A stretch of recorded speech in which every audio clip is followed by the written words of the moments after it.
그렇다면 공공도서관, 그 시작은 어땠을까요? 1800년대 중반 보스턴으로 가볼까요? 미국 역사의 출발지로 불리는 보스턴. 당시 보스턴은 미국의 역사, 문화의 중심지로 다른 미국 도시들의 모델이었습니다. 신흥도시는 도시 발전을 위해 시민 한 사람 한 사람의 배움을 향상시킬 교육이 필요했고 도서관이 그 역할을 할 것이라고 믿었습니다. 1852년 그렇게 생겨난 것이 세계 최초의 시민 공공도서관 보스턴 도서관입니다. 당시로서는 혁명적인 일이었습니다. 보스턴 공공도서관은 유럽 도서관에 뒤지지 않기 위해 건물을 온통 대리석으로 치장해 화려한데요. 개관 당시 시민의 궁전이라 불릴 만큼 아름다운 도서관 건물은 1986년 국가역사보존 건물로 지정되었습니다.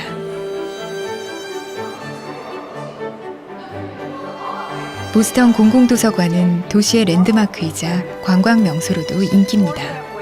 도서관 투어 코스가 따로 있을 정도죠. Very large iron girders that would run across the building. He would help to teach him how to read. But he had no place to read at home because, of course, there's no electricity. So he would read when he could during work. And it was crowded at home. There just was no space to read. So at 16, Joshua Bates leaves the United States. He goes to Great Britain, and he decides, I'm going to stay here, and he becomes the chairman of Baring Banks. So he does very well for himself. But he never forgets his roots. And when he hears what they're trying to do in Massachusetts to open up a free library that will let everybody have access to books. 시민들의 꿈에 의해 시민을 위한 장소로 헌납된 보스턴 공공도서관. 과거 부유층의 전유물이던 도서관이 시민의 품으로 돌아온 것은 보스턴 도서관 설립 이후의 일입니다.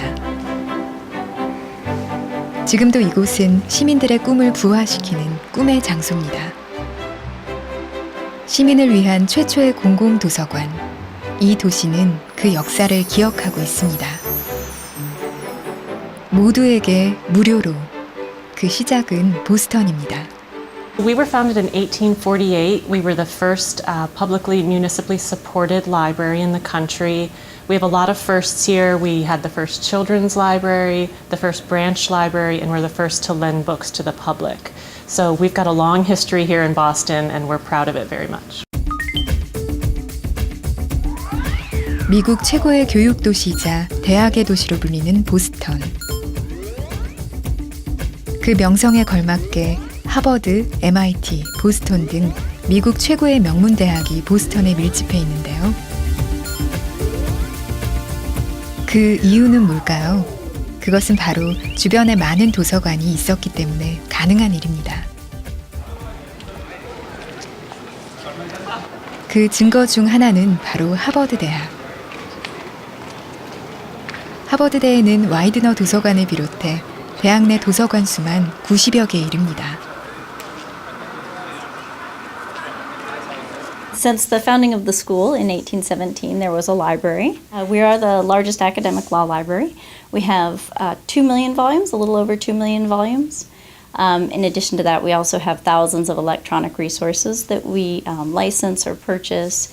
And we also have a special collections area that has a lot of manuscript collections and special legal materials like that. Collecting what services we're providing to make sure that we're meeting the needs of our scholars. 개교 400년도 안 돼 하버드가 최고 대학이 된 데는 도서관과 책에 대한 애정이 있어 가능했는데요. 유럽 대학에 비해 4세기나 늦었지만 짧은 시간 1600만 권의 책을 소장한 대학. 그것은 최고의 경쟁력이 됐습니다. Our law library is the biggest law library, I think, in the world or in the country. This is the Widener is the biggest university library in the world and the second biggest library in America. The first being the Congressional Library, right? And they have a lot of historical artifacts. Right now our library has one of the first copies of our country's Declaration of Independence. It reminds us why we're here studying the law. and it's very impressive, and I appreciate it that our school has objects like that. 최고의 교육 도시 보스턴. 그 뒤에는 도서관의 힘이 있었습니다.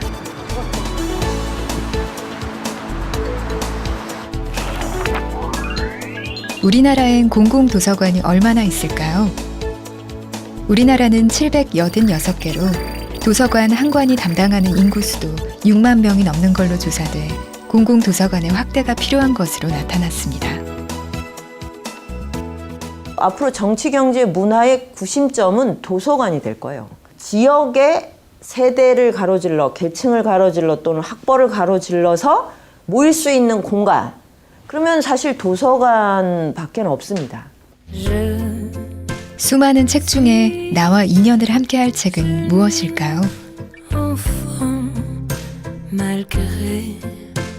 지친 마음을 위로하고 행복하게 만들어줄 한 권의 책, 그리고 사람. 지금 그 사람을 만나러 갑니다.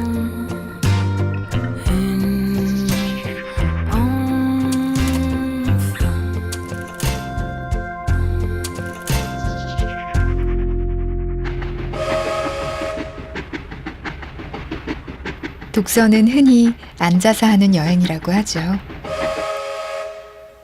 최근 도서관 밖으로 나와 작가와 작품, 문화를 탐방하는 인문학 프로그램이 늘고 있습니다.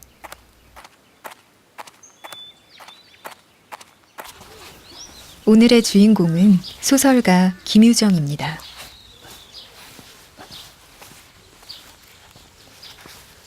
김유정 작가가 책을 읽다가 동네에서 벌어지는 얘기를 듣고 또 이런 장면을 보고 이 마을에서 있었던 얘기를 김유정은 메모를 해가지고 소설을 쓴 거거든요.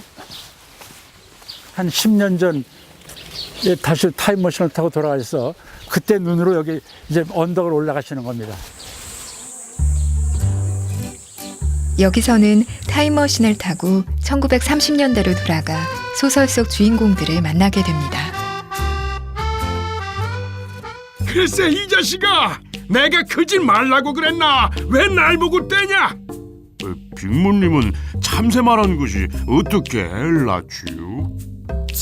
장가 보내달라는 소리도 못하고. 에이, 바보. 장인님은 이 말을 듣고 껄껄 웃더니 나는 파리를 쫓는 척하고 그 궁둥이를 콱 때밀었다. 작년에 노벨문학상 받은 모웬이라든가 전국의 세계에서 유명한 작가들 전무해서 이 마을에 와서 마을을 돌아보고 어떻게 이런 마을이 있느냐. 자기 고향 마을에 이 작은 마을에 지명이 소설에 그대로 나오고 있었던 얘기를 써주고 전부 모델이 있어요. 찾아보면은. 이 마을은 소중하다 그래서 이 마을을 실내 마을이거든. 실내 스토리 빌리지 이야기 마을로 선포를 했습니다. 작가의 고향 마을은 이야기길로 꾸며져 있습니다. 김유정의 작품 31편 중 12편이 춘천의 실내 마을을 배경으로 하고 있는데요.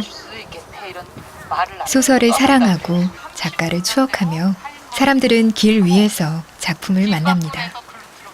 김유정 작가의 그 고뇌라든지 그다음에 시대상이라든지 그 역사적인 사실까지 다 알게 되죠. 그래서 굉장히 귀중한 체험이었다고 생각을 하고요. 끝에 어떻게 됐을까 결과가 궁금했었거든요. 근데 그게 그분들이 결혼하셨다는 얘기 들으니까 갑자기 가슴에서 뭉클함이 이렇게 솟아오르더라고요. 네.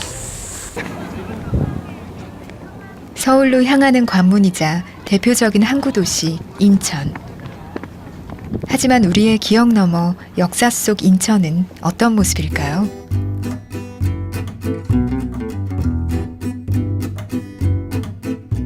개항도시 인천에는 지난 역사를 기억하는 장소들이 남아 있습니다.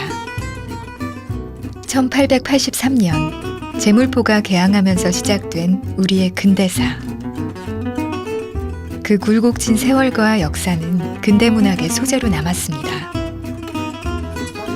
몰랐던 우리 지역의 역사를 돌아보기 위해 도서관 밖 탐방에 나섰습니다. 1883년 개항 이후에 근데 그 근대 이전 전통시대 인천의 중심은 바로 남구와 연수구. 첫 장소는 그나마 옛 모습이 남아있는 북성 포구입니다. 분단 이후에, 전쟁 이후에는 이렇게 공업도시로 변모가 되면서 서울의 임해 공업도시가 되다 보니까 공장들이 많이 들어오고, 그 이전에는 어촌 마을들이 형성돼 있었어요. 계양도시의 대표적 장소에서 이 지역 출신 소설가를 만났습니다. 인천의 대표적인 소설가이신 이원규 선생님 소개해드리겠습니다. 여기는 역사를 자기 손으로 열어가지 못하고 세계열강의 요구에 의해서 우리 역사를 수동적이고 피동적으로 끌어갔던 구한말 한국 현대사의 그 상징적인 현장입니다. 대대로 320년을 살았다는 토박이. 그의 경험담은 바로 살아있는 역사입니다. 모든 서양 문물이 인천에서 들어왔고, 그 다음에 외국을 선망해서 나가는 사람도 인천하고 나가다 보니까 소설의 소재가 많고 시의 소재가 많아서 그 한국 근대문학 작품들이 공간 배경의 비중으로 따지면 인천을 무대로 한 작품이 서울 다음에 많다고 합니다. 그런 원인일 겁니다. 그렇게 계양도시 인천을 배경으로 많은 근대문학이 배출되면서 얼마 전 한국근대문학관 설립으로 이어졌습니다. 역사가 이렇게 깊은지도 몰랐는데 알게 돼서 좋았고, 인천에 산다는 게 자랑스러웠던 것 같아요. 서울의 한 도서관. 대출을 위해서는 예약이 필수입니다. 오늘 대출하는 것은 책이 아니라 사람입니다. 휴먼 라이브러리. 쉽게 말해 사람 책입니다. 그렇다면 누가 책이 되는 걸까요? 사람 책은 특별한 사람들이 아닙니다.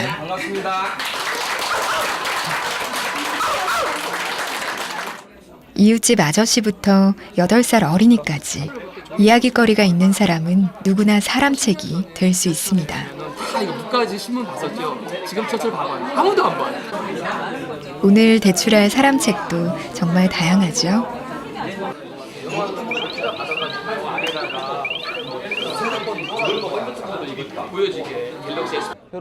가장 인기 있는 사람 책은 동물 상담사 박민철 씨. 음식을 먹기 전에 핥아요. 왜냐면 과거에 사냥 본능 동물뿐 아니라 사람의 마음까지 어떻게 교감하고 소통해야 할지 많이들 궁금해하는데요. 그런데 대화하듯 쉽게 읽히는 사람 책은 궁금증도 그 자리에서 풀 수 있습니다. 다른 여러 분야보다도 동물에 관심이 많다는 얘기죠.